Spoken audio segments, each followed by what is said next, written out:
as you know, I come from a wine background, and in the wine world you have a concept of terroir, which some people in the wine world poo-poo and think is nonsense, and other people hold it very, very dear and very close. It basically works on the principle that if you're growing something, it's influenced by the climate in which it grows, the microclimate, the soil, the propensity to frost or disease or whatever, and that in the fruit, in this case barley grain, that difference is identifiable. So when we mill barley from different origins, our belief is that when we then mash it and ferment it and distill it, we end up with a spirit that is different one from the other. And a lot of this is something we believe quite strongly in, and of course the proof is always in the pudding. And we do at our Islay festival each year, we have great fun doing a sort of spot the barley competition, and we bring out 4 new spirits, samples taken straight from the still, so you know, high strength, 70%, 72% alcohol, but taken from barley from these individual farms, 4 of them, and we let everybody else have a sniff. And we pose the question is, you know, can you tell the difference? Is there a difference between these 4 spirits at 0 age or not? And I'm very pleased to say that each time we've done it, 2 years on the trot, 100% of the people that tried could identify a difference. Untrained members of the public, purely by smelling alone. So you know, our unscientific proof is that you can tell the difference, and of course those differences will diverge as time goes by. Now add to that, we're using 7 different farms, we're using 4 different varieties, 3 different levels of peating. I mean, as you know, Bruichladdich is traditionally, it's unpeated. It's very, very, very minimal phenolic content, about 5 ppm. But we also grow, we also have malted barley up to 40 ppm, and we call that Port Charlotte, just to keep its identity separate. And then, just because we can, and for the hell of it, we do the most heavily peated barley in the world.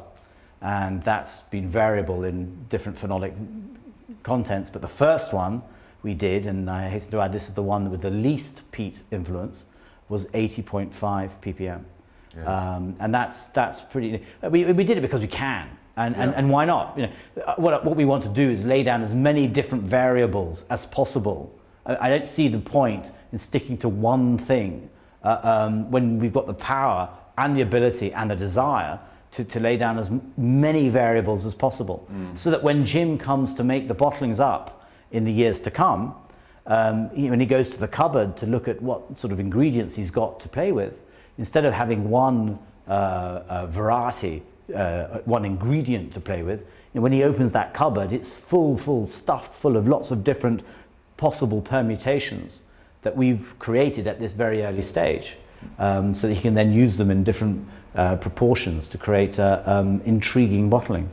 Variety, to me, is the spice of life. And I mean, if you go to a wine, you don't drink one wine for the rest of your life. You drink different versions, different styles all the time, and that's the great pleasure. It's a mental stimulation. Sure, you know, big companies are obligated by their very size to stick to a fairly standard procedure.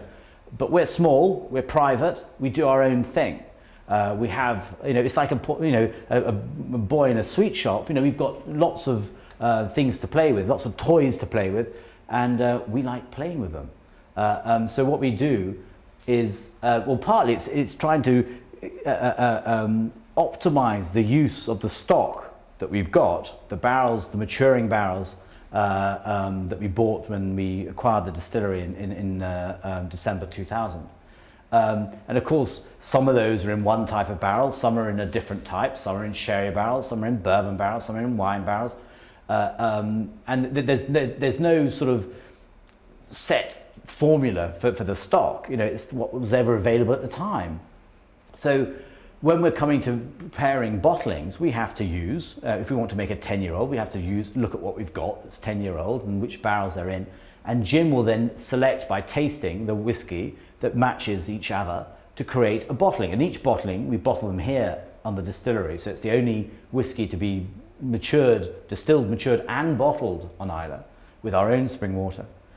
So when we come to create those relatively small bottlings, it's not like some huge, they're small bottlings, we do it by taste.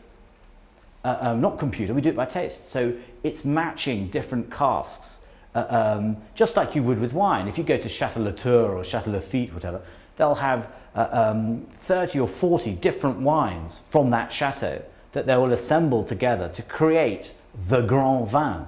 And that's sort of what we're doing here. We're selecting barrels according to taste. Some we leave to mature for longer, some we decant into something else.